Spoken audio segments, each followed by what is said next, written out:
வணக்கம் மக்களே, இன்றைக்கி நம்ம 8th 2005 எடிஷன் இலக்கணம் தான் பார்த்துட்ருக்கோம். ஸோ இன்றைக்கி வந்து பொது அப்படிங்கிற டாபிக் பார்க்கலாம். அதே மாதிரி தொகை நிலைத்தொடர், தொகா நிலைத்தொடர் ரெண்டு, ஸோ 3 டாபிக் அப்படிங்கிறது பார்க்க போகிறோம். பொது இதில் வழக்கு, தகுதி வழக்கு, இயல்பு வழக்கு அப்படின்னு சொல்லி 2 கேட்டகரியாக வரும். ஸோ இது போக பார்த்தீங்க அப்படின்னா தொகை நிலைத்தொடர், தொகா நிலைத்தொடர் பார்த்துடலாம். ஓகேவா? ஸோ ஃபஸ்ட் எடுத்தோம் அப்படின்னா பொது. இதில் என்ன சொல்லியிருக்காங்க? வழக்கு. நம் முன்னோர் எந்தெந்த பொருளை எந்தெந்த சொற்களால் வழங்கினார்களோ அவற்றை அவ்வாறே நாமும் வழங்குகிறோம். இவ்வாறு வழங்கும் முறை பெரியோர்களால் வழக்கு எனப்படுகிறது. இதனை மரபு என்றும் கூறுவர். ஸோ நம்ம முன்னோர்கள் எந்த பொருளை என்ன இதில் சொன்னாங்களோ அதை தான் நம்மளும் சொல்லிகிட்டு இருக்கோம். அதை தான் மரபு இல்லைன்னா வழக்குன்னு சொல்லுவாங்க. இந்த வழக்கு 2 வகைப்படும். ஒன்று வந்து இயல்பு வழக்கு, இன்னொன்று வந்து தகுதி வழக்கு அப்படிங்கிறது. ஸோ இயல்பு வழக்கு அப்படின்னா என்னென்னா, திருவள்ளுவர் திருக்குறளை இயற்றினார். ஸோ இதில் எல்லாமே வந்து இயல்பாக எந்த ஒரு மருவி இல்லாமல் அப்படியே இயல்பாக அந்த சென்டென்ஸ் வந்து நமக்கு மீனிங் தருது. ஒரு பொருளை சுட்டுவதற்கு எந்த சொல் இயல்பாக அமைந்ததோ அந்த பொருளை அந்த சொல்லால் வழங்கும் வழக்கிற்கு இயல்பு வழக்கு அப்படிங்கிறது பொருள். ஸோ இயல்பு வழக்கில் 3 வகை இருக்குது. இலக்கணம் உடையது, இலக்கண போலி, மருவு. ஸோ இது வந்து நம்ம ஸ்கூல் நியூ புக்ஸில் இருக்கிறது தான். அதனால் வந்து அப்படியே ஸ்பீடாக பார்த்துடலாம். இலக்கணம் உடையது அப்படின்னு பார்த்தோன்னா, ஆசிரியர் வந்தார், நெல் விளைந்தது. ஸோ இதில் இருக்கிற சொற்கள் எல்லாமே பார்த்தீங்க அப்படின்னா இயல்பாகவும் இலக்கண விதிகளுக்கு உட்பட்டும் வந்திருக்கு. ஸோ இலக்கண விதிகளுக்கு உட்பட்டு வந்திருந்தால் அதுதான் இலக்கணம் உடையது அப்படின்னு சொல்கிறாங்க. இலக்கண நெறியோடு வழங்கி வரும் சொற்கள் இலக்கணம் உடையது எனப்படும். இதுவே இலக்கண போலி அப்படின்னு எடுத்துட்டீங்க அப்படின்னா, இலக்கண வழக்கு, இலக்கண போலி இருக்கு பாருங்க. இல்முன் அப்படிங்கிற, அதாவது வீட்டுக்கு முன்னாடி இருக்கிறது அப்படிங்கிறதான் நம்ம வந்து இலக்கணப்படி வழங்கணும் அப்படின்னா அதுதான் கரெக்டாக இருக்கும். ஆனால் இலக்கண போலியில் நம்ம என்ன சொல்கிறோம்? முன்றில் அப்படின்னு சொல்கிறோம். முன்ன அப்படிங்கிறத முன்னாடி சொல்லிட்டு இல் அப்படிங்கிறது பின்னாடி வருது. அதே மாதிரி மர நுனி அப்படிங்கிறது தான் இலக்கண வழக்கு. ஆனால் நம்ம நுனி மரம் அப்படின்னு சொல்லுவோம். அதே மாதிரி புற உலா அப்படிங்கிறத உலாப்புறம் அப்படின்னு சொல்கிறோம். ஸோ இதெல்லாமே இலக்கணம் உடையது, இலக்கண போலி அப்படிங்கிற கேட்டகரியில் வரக்கூடியது. அடுத்தது அதுதான் வந்து இங்கே வந்து எக்ஸ்பிளைன் பண்ணி கொடுத்துருக்காங்க. ஓகேவா? ஸோ இலக்கணம் உடையதுலேருந்து மாறுபட்டு நம்ம அதை சொல்கிறனால அது எல்லாமே இலக்கண போலி அப்படின்னு சொல்லி அழைக்கப்படுது. நெக்ஸ்ட் பார்த்தீங்க அப்படின்னா மருவு. ஸோ மருவு அப்படிங்கிறது இதுதான் நமக்கு வந்து சிலபஸில் வந்து இப்போது தனி டாப்பிக்காகவே இருக்குது இல்லையா? ஸோ அந்த ஊர் பெயர்கள், அந்த ஊர் பெயர்களோட மருவு அப்படிங்கிறது நம்ம அது தனியாகவே ஒரு வீடியோவாக பார்க்கலாம். எந்தெந்த ஊருக்கு எப்படியெல்லாம் மருவு பெயர்கள் வழங்கப்படுது அப்படிங்கிறத தனியாக ஒரு வீடியோவில் பார்க்கலாம். ஏன்னா அவ்வளோ ஊர் பெயர்களோட மருவு அப்படிங்கிறது இருக்குது. ஸோ இதில் என்னெல்லாம் கொடுத்துருக்காங்கன்னு பாருங்கள். சோழ நாடு அப்படிங்கிறது சோநாடு, காஞ்சிபுரம் காஞ்சி, திருச்சிராப்பள்ளி திருச்சி, யார் அப்படிங்கிறத ஆர் அப்படின்னு சொல்கிறதும் மருவி வழங்கப்படுவது தான். ஓகேவா? ஸோ நெக்ஸ்ட்டு பார்த்தீங்க அப்படின்னா சோழ நாடு, காஞ்சிபுரம், திருச்சிராப்பள்ளி, யார், இது ஜஸ்ட் அதோட எக்ஸ்ப்ளனேஷன் அப்படியே கொடுத்துருக்குறாங்க. அதை தான் நம்ம வந்து மாறி சொல்கிறோம். அப்போது இவ்வாறு இலக்கணம் சிதைந்து சொல்லின் வடிவம் மாறி வழங்கும் திரிந்த சொற்களை சான்றோர் ஏற்றுக்கொண்டு அதுக்கு என்ன பெயர் வச்சுருக்காங்க? மருவு அப்படின்னு சொல்லி பேர் வச்சுருக்காங்க. நெக்ஸ்ட்டு பார்த்தீங்க அப்படின்னா தகுதி வழக்கு. ஸோ ஒருவரிடம் பேசும் பொழுது பேசுவதற்கு தகுதியற்ற சொற்களை பேச நேர்ந்தால் நம்ம என்ன பண்ணுவோம்? இப்போ வந்து ஒரு பிளேஸில் இருக்கும். அப்போ வந்து ஒரு அந்த இடத்துல சொல்ல முடியாத ஒரு சொல்லாக இருந்துச்சு அப்படின்னா அதை வந்து நீக்கிட்டு நம்ம என்ன பண்ணுவோம்? அதை கொஞ்சம் மாடுலேட் பண்ணி வேறு மாதிரி சொல்லுவோம் இல்லையா? அந்த மாதிரி வழங்கப்படுறது தான் தகுதி வழக்கு அப்படின்னு சொல்கிறாங்க. ஸோ இதில் 3 டைப் இருக்குது. இடக்கரடக்கல், மங்கலம், குழுவுக்குறி. ஓகேவா? ஸோ இது 3மே இதுக்கு கீழே வரக்கூடியது. அப்போ இடக்கரடக்கல் அப்படின்னா என்னென்னா, வாய் பூசி வருவேன், கால் கழுவி வருவேன். இது அதுக்கு எக்ஸாம்பிள். அதாவது வாய் பூசி வருவேன் அப்படின்னா பல் துலக்குதல், நான் பல் விளக்கிட்டு இருந்தேன் அப்படின்னு சொல்கிறதுக்கும் வாய் பூசி வருவேன் அப்படின்னு சொல்கிறதுக்கும் டிஃப்ரெண்ட் இருக்குல்ல. அது மாதிரி மலம் கழுவுதல் அப்படிங்கிறத கால் கழுவி வருவேன் அப்படின்னு சொல்லுவாங்க. இந்த மாதிரி இடர்பாடான பொருளை தரும் சொற்களை நீக்கி அதுக்கு பதிலாக வேறு சொற்களை சொல்கிறது தான் இடக்கரடக்கல் அப்படின்னு சொல்கிறாங்க. நெக்ஸ்ட் பார்த்தீங்க அப்படின்னா மங்கலம். ஸோ மங்கலம் அப்படின்னா இப்போ ஒரு அமங்கலமான சொற்களை நீக்கி அதுக்கு பதிலாக வேறு மங்கலமான சொற்களை சொல்கிறது தான் மங்கலம்னு சொல்லுவாங்க.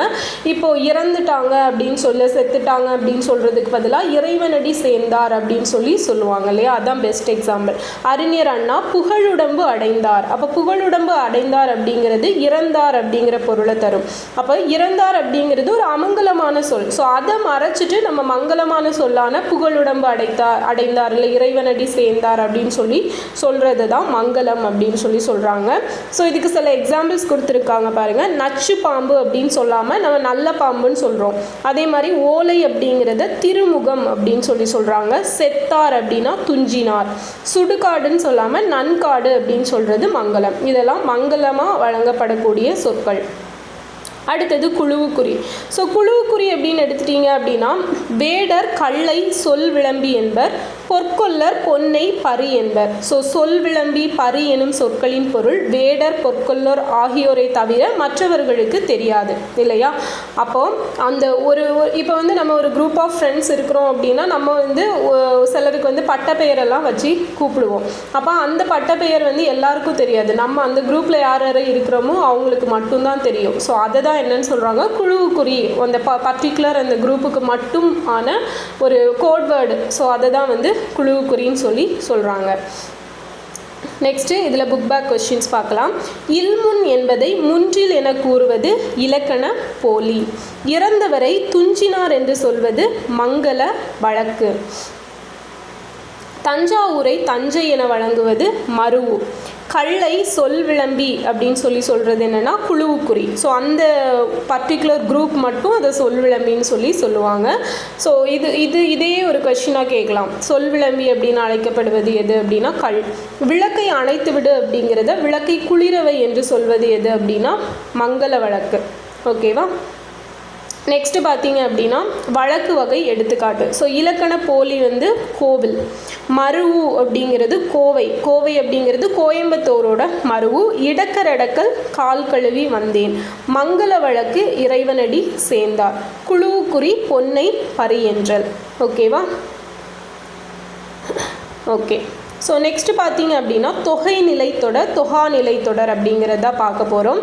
ஸோ தொகை நிலைத்தொடர் அப்படிங்கிறது என்னென்னா ஒரு எழுத்து தனித்து நின்றோ பல எழுத்துக்கள் தொடர்ந்து நின்றோ பொருள் தருவது தான் சொல். ஸோ இது ஆல்ரெடி நம்ம பார்த்துருப்போம். அப்போது சொற்கள் வந்து கண்டினியூஸாக நிறைய சொல் வந்து அப்படியே சேர்ந்து வந்து ஒரு பொருளை தருது அப்படின்னா அதை தான் சென்டென்ஸ் இல்லைன்னா சொற்றொடர் இல்லைன்னா தொடர் அப்படின்னு சொல்லி சொல்லுவாங்க இல்லையா. ஸோ இது பாருங்கள். நீர் பருகினான் வெண்சங்கு. ஸோ இது வந்து நீரை பருகினான் வெண்மையான சங்கு. அப்போது நீரை பருகினான் அப்படிங்கும்போது ஐ அப்படிங்கிற ஒரு ஓம உருவு வந்து உள்ள மறைஞ்சு வந்து அப்பொருளை தருது. அதே மாதிரி வெண் சங்கு அப்படிங்கிறதுல வெண்மையான சங்கு அப்படிங்கிறது. ஸோ இதில் மை ஆன அப்படின்னு சொல்லி ரெண்டு விகுதிகள் வந்து மறைஞ்சிருக்குது. எனுமுருவும் ரெண்டுமே வந்து மறைஞ்சு தான் நின்று பொருளை தருது. அப்போது பெயர் சொல்லோடு வினை சொல்லும் பெயர் சொல்லும் சேரும் தொடரின் இடையில் வேற்றுமை உருபுகளோ வினை பண்பு முதலியவற்றின் உருபுகளோ தொக்கி நிற்குமானால் அதை தான் என்னன்னு சொல்கிறாங்க தொகை நிலை தொடர் அப்படின்னு சொல்கிறாங்க. அதாவது தொக்கி நிற்கிறது அப்படின்னா ஏதாவது ஒரு இந்த மாதிரி ஐ இல்லை கூ ஆல் இந்த மாதிரி ஓம உருபுகள் மறைஞ்சி வந்துச்சு அப்படின்னா அதை தான் தொகை நிலை தொடர் அப்படின்னு சொல்லி சொல்லுவோம். இந்த தொகை நிலை தொடர் 6 வகையாக அழைக்கப்படுது. ஸோ என்னெல்லாம் அப்படின்னு பார்த்தீங்கன்னா வேற்றுமை தொகை, வினை தொகை, பண்பு தொகை, உவமை தொகை, உம்மை தொகை, அன்மொழி தொகை. ஸோ இது எல்லாமே தொகைநிலை தொடரோட வகைகள். அப்போ இதை ஒவ்வொன்றா எக்ஸ்பிளனேஷன் பார்க்கலாமா. வேற்றுமை தொகை. ஸோ வேற்றுமை தொகை அப்படின்னா என்னென்னா ஆத்தி சூடி படித்தாள். அப்போ ஆத்தி சூடி படித்தாள் அப்படிங்கிறதுல என்னது மறைஞ்சிருக்கு ஆத்தி சூடியை படித்தாள். அப்போது இதை வந்து நம்ம விரிச்சு எழுதணும் அப்படின்னா அதில் ஐ அப்படிங்கிற ஒரு ஓம உருவு வேற்றுமை உருவு வந்து மறைஞ்சு நின்று நமக்கு பொருளை தருது இல்லையா. ஸோ இப்படி ஒரு தொடரில் வேற்றுமை உருவு மறைஞ்சு நின்று நமக்கு பொருளை தந்துச்சுன்னா அதை தான் நம்ம என்னன்னு சொல்கிறோம் வேற்றுமை தொகை அப்படின்னு சொல்லி சொல்கிறோம். ஓகேவா. நெக்ஸ்ட் பார்த்தீங்க அப்படின்னா இதுக்கு எக்ஸாம்பிள் நிறைய கொடுத்துருக்காங்க பாருங்கள். மோர் பருகினான். அப்போ மோரை பருகினான் அப்படிங்கிறத ஐ வந்து மறைஞ்சு நிற்குது. இது 2ஆம் வேற்றுமை தொகை. தலை வணங்கு அப்படின்னா தலையால் வணங்கு அப்படிங்கிறது. ஸோ 3ஆம் வேற்றுமை தொகை. ஸோ இது நம்ம வந்து படிச்சிருப்போம். ஐயால் கூ இன்னது கண் அப்படிங்கிறது முதலுக்கும் 8ஆவதுக்கும் உருபு அப்படிங்கிறது கிடையாது. இடையில் வர்ற மற்ற 6 தொகை வேற்றுமை தொகைக்கும் அந்த உருபு அப்படிங்கிறது இருக்கும். ஸோ விழுப்புரம் சென்றான் அப்படின்னா விழுப்புரத்துக்கு சென்றான் 4ஆம் வேற்றுமை தொகை. ஊர் நீங்கினான்னா ஊரில் நீங்கினான் 5ஆம் வேற்றுமை தொகை. கம்பர் அது பாடல் அது அப்படிங்கிறது 6ஆம் வேற்றுமை தொகை. கடல் வாழ் உயிரிகள் கடலின் கண் வாழ் உயிரிகள் அப்படின்னு சொல்லி வரும். ஓகேவா. அது 7ஆம் வேற்றுமை தொகை. ஸோ முதல் வேற்றுமைக்கும் 8ஆம் வேற்றுமைக்கும் உருபு அப்படிங்கிறது கிடையாது. ஸோ இது நமக்கு தெரிஞ்சது தான். ஸோ இதுதான் வந்து வேற்றுமை தொகை. அடுத்தது உருபும் பயனும் உடன் தொக்க தொகை.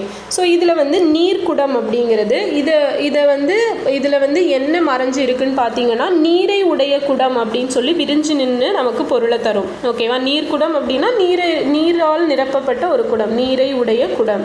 ஸோ நீர்க்குடம் எனும் சொற்களுக்கிடையில் ஐ அப்படிங்கிற வேற்றுமை உருவும் உடைய எனும் விளக்கும் பயனும் மறைந்து வந்துள்ளன அப்படின்னு சொல்லியிருக்காங்க. இவ்வாறு ஒரு தொடரில் வேற்றுமை உருவும் அதன் பொருளை விளக்கும் பயனும் மறைந்து வருவது தான் உருவும் பயனும் உடன் தொக்க தொகை அப்படிங்கிறது. Okay, next நீர்க்குடம். ஸோ இது பார்த்தோம், நீரை உடைய குடம். அப்போ இரண்டாம் வேற்றுமை உருவும் பயனும் உடன் தொக்க தொகை. மட்பானை அப்படின்னா மண்ணால் ஆன பானை, மண்ணால் ஆகிய பானை, மண்ணால். அப்போ ஆள், ஐயால் கூ இல்லையா, ஆள் அப்படிங்கிறது மூன்றாம் வேற்றுமை உருவு, அதோட பயன் மண்ணால் ஆகிய, அப்போ அதோட பயனும் மறைஞ்சு வந்திருக்கு, உடன் தொக்க தொகை. கூலி வேலை, கூலிக்கு வேலை அப்படின்னு சொல்லி வரும். அப்போ நான்காம் வேற்றுமை உருவும் பயனும் உடன் தொக்க தொகை. தொட்டி தண்ணீர், தொட்டியின் தண்ணீர், ஐந்தாம் வேற்றுமை உருவும் பயனும் உடன் தொக்க தொகை. வீட்டு பூனை அப்படின்னா வீட்டின் கண் பூனை அப்படின்னு வரும், ஏழாம் வேற்றுமை உருவும் பயனும் உடன் தொக்க தொகை. அப்போ ஆறாம் வேற்றுமை உருவு மட்டும் இதில் எக்ஸாம்பிள் கொடுக்கலையே அப்படின்னு கேட்டீங்க அப்படின்னா ஆறாம் வேற்றுமை தொகையில் பயன் தரும் சொல் மறைந்து வருவதில்லை. அப்போ இது ஒரு இம்பார்ட்டன்ட் பாயிண்ட். எல்லா வேற்றுமை தொகையிலும் பயன் தரும் சொல் அப்படிங்கிறது மறைஞ்சு வரும், பட் ஆறாம் வேற்றுமை தொகையில் மட்டும் அப்படி வராது. அடுத்தது வினைத்தொகை. ஸோ வினைத்தொகை அப்படிங்கிறதுக்கு எக்ஸாம்பிள் பாருங்கள், சுடுசோறு, ஊறுகாய். இது ரெண்டையும் பார்த்தோம் அப்படின்னா இப்போ சுடு ஊறு அப்படிங்கிறது வினைப்பகுதிகள். இதை வந்து சோறு காய் அப்படிங்கிற பெயர் சொற்களோடு சேர்த்து காலத்தை வெளிப்படாத பெயரெச்சங்கள் ஆயின. ஓகேவா? ஸோ இப்பெயரெச்சங்களில் காலம் காட்டும் இடைநிலைகள் மறைந்து இருக்கிறது அப்படின்னு சொல்லியிருக்காங்க. அதாவது அது எப்படி வரும் அப்படின்னு பார்த்தீங்க அப்படின்னா சுடுசோறு ஊறுகாய் இல்லையா, சுட்ட சோறு, சுடுகிற சோறு, சுடும் சோறு அப்படின்னு வரும். ஊறிய காய், ஊறுகிற காய், ஊறும் காய், இப்படி முக்காலத்துக்கும் பொருந்துகிற மாதிரி வரும். ஸோ இது நமக்கு தெரியும் இல்லையா, ஒரு வேர்ட் கொடுத்தா அதை 3 காலத்துலேயும் நம்ம சொல்லி பார்த்தோம் அப்படின்னா அப்படி வந்துச்சுன்னா அது வந்து வினைத்தொகை அப்படின்னு சொல்லி நம்ம அப்படி தான் கண்டுபிடிப்போம் யூஸ்வலாக. ஸோ அதை தான் இப்படி சொல்லியிருக்காங்க. அப்போ காலம் காட்டும் இடைநிலையும் பெயரெச்ச விகுதியும் மறைந்து வந்து பெயரெச்சம் வினைத்தொகை எனப்படும். அப்படி மறைந்து வர்ற பெயரெச்சம் தான் வினைத்தொகை. காலம் கறந்த பெயரெச்சமே வினைத்தொகை. ஸோ இந்த வேர்டை கொடுத்து தான் கேட்பாங்க, காலம் கறந்த பெயரெச்சம், அதோட பெயர் என்ன அப்படின்னா வினைத்தொகை. ஸோ ப்ரீவியஸ் இயர் கொஸ்டின் நல்லா நோட் பண்ணிக்கணும், புது புக்லையும் இருக்குது. அடுத்தது பண்பு தொகை. ஸோ கருங்குவளை, கருமையான குவளை, வட்டப்பாறை, வட்டமான பாறை, இன்சுவை, இனிமையான சுவை, இப்படி கருமை, வட்டம், இனிமை இந்த பண்பு பெயர்கள் எல்லாம் வந்து குவளை, பாறை, சுவை என்பவை பண்பு பெயரை தழுவி நிற்கும் பெயர் சொற்களாக வந்திருக்குது. ஸோ இதுக்கு இடையில பார்த்தீங்க அப்படின்னா ஆகிய, ஆன அப்படிங்கிற பண்புருவுகள் வந்து மறைந்து வந்திருக்குன்னு சொல்லியிருக்காங்க. அவற்றோட மை விகுதியும் மறைந்து வந்திருக்கு. அப்போ நமக்கு தெரியும் மை விகுதி வந்தாலே வந்து இப்படி பண்பு எல்லாம் உணர்த்துதான் அதை என்னன்னு சொல்லுவோம், பண்பு தொகை அப்படின்னு சொல்லுவோம். ஸோ அதை தான் வந்து இங்கே கொடுத்துருக்காங்க. நெக்ஸ்ட் பார்த்தீங்க அப்படின்னா இருபெயரொட்டு பண்பு தொகை. ஸோ பனை மரம், இப்போ இதில் வந்து பனையாகிய மரம் அப்படின்னு சொல்லி நம்ம இதை விரிஞ்சு நின்னா அப்படி தான் பொருள் தரும். அப்போ மரம் அப்படிங்கிறது பார்த்தீங்க அப்படின்னா ஓவராலாக அதை வந்து ஒரு கேட்டகரிக்குள்ளே கொண்டு வரணும் அப்படின்னா மரம் அப்படின்னு கொண்டு வரலாம். ஸோ அதில் சிறப்பாக சொல்லக்கூடியது தான் எது, பனை. அப்போ பனை மரம் அப்படிங்கிறது முன்னாடி சிறப்பு பெயரும் மரம் அப்படிங்கிற பொது பெயர் வந்து பின்னாடி வந்துச்சுன்னா அதில் ஆகிய அப்படிங்கிற ஒரு பண்புருவும் மறைந்து வரும்போது அதை இருபெயரொட்டு பண்பு தொகை அப்படின்னு சொல்லுவோம். புரிஞ்சா? முன்னாடி சிறப்பு பெயர் வரணும், பின்னாடி பொது பெயர் வரணும். அதான் சாரை பாம்பு அப்படிங்கிறது புது புக்கில் எக்ஸாம்பிள் கொடுத்துருப்பாங்க. சாரை அப்படிங்கிறது அந்த பாம்போட ஒரு சிறப்பு இனம், அந்த பாம்பு அப்படிங்கிறது பொதுவாக வழங்கக்கூடிய பெயர். அப்போ அது வந்து இருபெயரொட்டு பண்பு தொகை, சாரை ஆகிய பாம்பு அப்படின்னு வரும். அடுத்தது உவமை தொகை. ஸோ மலர் கை, மலர் போன்ற கை அப்படின்னு பொருள் தருது. மலர்னா உவமை, கை அப்படிங்கிறது உவமேயம். இப்போது இடையில் போன்ற அப்படிங்கிற உவம உருவு தான் மறைஞ்சு வருது. அப்போது உவமைக்கும் பொருளுக்கும் இடையில் போல, போன்ற, நிகர, அன்ன இப்படி உவம உருவுகள் தொக்கி நிற்க வருவது தான் அதோட பெயர் என்ன அப்படின்னா உவமை தொகை அப்படின்னு சொல்கிறோம். அடுத்தது உம்மை தொகை. ஸோ வெற்றிலை பாக்கு உற்றார் உறவினர். இதை வந்து நம்ம இதோட விரிவாக்கம் பார்த்தோம் அப்படின்னா வெற்றிலையும் பாக்கும் உற்றாரும் உறவினரும் அப்படின்னு சொல்லி வரும். ஸோ இடையில அப்படிங்கிற இடைச்சொல் அப்படிங்கிறது மறைஞ்சு வந்திருக்குது. ஸோ இந்த மாதிரி 2 சொற்களுக்கு இடையிலோ இல்லை இறுதியிலோ அப்படிங்கிற சொல் தொக்கி மறைஞ்சு வந்துச்சுன்னா அதை தான் நம்ம உம்மை தொகை அப்படின்னு சொல்லி சொல்கிறோம். நெக்ஸ்ட்டு அன்மொழி தொகை. ஸோ பொற்றொடி வந்தாள். ஸோ இதில் தொடி அப்படிங்கிறது வளையல். ஸோ முதலில் உள்ள பொற்றொடி எனும் சொல் பொன்னாலான வளையல் அப்படிங்கிற பொருளை தரும். 3ஆம் வேற்றுமை உருவும் பயனும் உடன் தொக்க தொகையாகும். இதில் பொற்றொடி வந்தாள், பொன்னால் ஆகிய வளையலை அணிந்தவள் வந்தாள் அப்படிங்கிறது.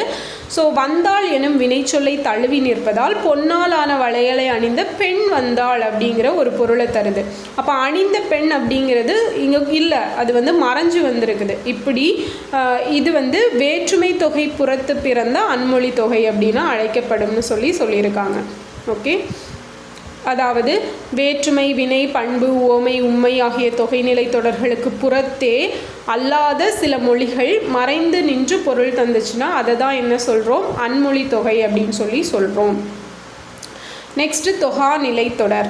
அறிவரசன் படித்தான் குயில் கூவியது. ஸோ இதில் அறிவரசன் அப்படிங்கிற எழுவாயும் படித்தான் அப்படிங்கிற பயனிலையும் கண்டினியூஸாக வந்து பொருள் தருது.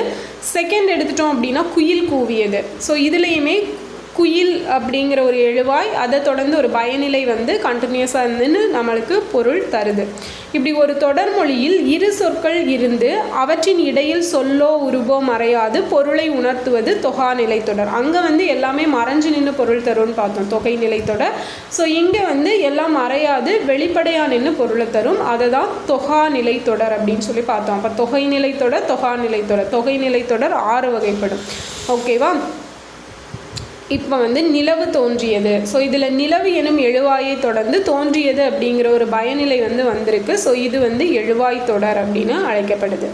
அடுத்தது பார்த்தீங்க அப்படின்னா நண்பா படி. ஸோ நண்பா அப்படிங்கிற ஒரு விழிப்பெயர் நமக்கு தெரியும், விழி வேற்றுமை அப்படின்னு சொல்லி பார்த்துருப்போம். அப்போ இது வந்து படி அப்படிங்கிற ஒரு பயனிலையை கொண்டு முடிஞ்சிருக்கு. இது விழித்தொடர். சென்றனர் வீரர். ஸோ வினைமுற்று முதல்ல நின்று பெயர் வந்து அடுத்தது வந்திருக்கு. ஸோ இது வந்து வினை முற்று தொடர் அப்படின்னு அழைக்கப்படுது. அடுத்தது படித்த பாடம். ஸோ படித்த அப்படிங்கிற எச்சவினை, பாடம் அப்படிங்கிற பெயர் சொல்லை கொண்டு முடிஞ்சிருக்கு. ஸோ இது பெயரெச்ச தொடர். தேடி படித்தான். ஒரு வினை எச்சவினை, தேடி அப்படிங்கிறது எச்சவினை முடியலை இல்லையா, அது பார்த்தான் அப்படிங்கிற வினை முற்றை கொண்டு முடிந்துள்ளது. ஸோ இது வந்து வினை எச்ச தொடர். அடுத்தது செய்யுளை எழுதினான். இதில் ஐ எனும் வேற்றுமை உருவு வெளிப்படையாக நின்று பொருளை உணர்த்துகிறது. ஸோ இது வேற்றுமை தொகாநிலை தொடர். அங்கே வந்து மறைஞ்சு நின்று பொருளை உணர்த்தும்னு பார்த்தோம், இது வெளிப்படையாக வந்து பொருளை தருது. மற்ற பிற. ஸோ மற்ற பிற அப்படின்னா மற்ற கூட்டல் பிற. மற்ற எனும் இடைச்சொல்லை அடுத்து பிற எனும் சொல் நின்று பொருள் தருவதால் இது இடைச்சொல் தொடர் என அழைக்கப்படும். அடுத்தது சால நன்று. சால என்பது உரிச்சொல். இதை தொடர்ந்து நன்று எனும் சொல் வந்துள்ளது. இது உரிச்சொல் தொடர் ஆகும். ஓகேவா? அடுத்தது நன்று நன்று நன்று. ஸோ இது வந்து பல முறை அடுக்கி வந்திருக்கிறதுனால இதை வந்து அடுக்கு தொடர் அப்படின்னு சொல்லி அழைக்கிறோம். இப்படி எழுவாய் தொடர், விழித்தொடர், வினைமுற்று தொடர், பெயரச்ச தொடர், வினையச்ச தொடர், வேற்றுமை தொகாநிலை தொடர், இடைச்சொல் தொடர், இப்படி எத்தனை வகையாக இருக்குது? தொகாநிலை தொடர் 9 வகை. தொகை நிலை அப்படின்னா 6 வகை, தொகாநிலை அப்படிங்கிறது 9 வகை. ஓகேவா? ரொம்ப முக்கியம். இப்போ புக் பேக் கொஸ்டின்ஸ் பார்க்கலாம். அலைக்கடல். ஸோ அலைக்கடல் அப்படிங்கிறது என்னன்னு பார்த்தீங்க அப்படின்னா வினைத்தொகை. ஓகேவா? அலைக்கடல் வினைத்தொகை. செந்தமிழ் அப்படிங்கிறது பண்பு தொகை, செம்மை கூட்டல் தமிழ். மலர் கை, மலர் போன்ற கை, அப்போ இது வந்து உவமை தொகை. மோர்க்குடம் அப்படிங்கிறது 2ஆம் வேற்றுமை தொகை, மோரை உடைய குடம் இல்லையா, 2ஆம் வேற்றுமை உருவும் பயனும் உடன் தொக்க தொகை. ஸோ மோரை உடைய, ஐ ப்ளஸ் உடைய அப்படிங்கிற 2 உருவு வந்து ஐ, உடைய அப்படிங்கிற பயனும் மறைந்து வந்தனால 2ஆம் வேற்றுமை உருவும் பயனும் உடன் தொக்க தொகை. சேர சோழ பாண்டியர் அப்படிங்கிறது உம்மை தொகை. ஓகேவா? சேரரும் சோழரும் பாண்டியரும். அடுத்தது மேட்சிங் பாருங்கள், வேற்றுமை தொகை. ஸோ வேற்றுமை தொகை இதில் எது வரும் அப்படின்னா பாலை அருந்தினான், பால் அருந்தினான். வினைத்தொகை ஊறுகாய், 3 காலங்கள்லையும் வருது. பண்பு தொகை கருங்குதிரை, உவமை தொகை தாமரை முகம், தாமரை போன்ற முகம். உம்மை தொகை இரவு பகல், இரவும் பகலும். ஓகேவா? ஸோ இதான் மக்களே. அப்போ இதில் பொது, அடுத்தது பார்த்தீங்க அப்படின்னா அதாவது அந்த தகுதி வழக்கு இயல்பு வழக்கு பார்த்துருக்கோம். தொகைநிலை தொடர் தொகாநிலை தொடர் பார்த்துருக்கோம். நெக்ஸ்ட் டாபிக் பார்த்தீங்கன்னா புணர்ச்சி. இது நெக்ஸ்ட் வீடியோவில் பார்க்கலாம். So 5th standard Tamil book வந்து கேட்டிருந்தீங்க, அதுவும் நெக்ஸ்ட்டு வீடியோஸில் அப்படியே கண்டினியூ பண்ணிக்கலாம். ஓகேவா? ஓகே, நெக்ஸ்ட் வீடியோவில் பார்ப்போம். தேங்க்யூ.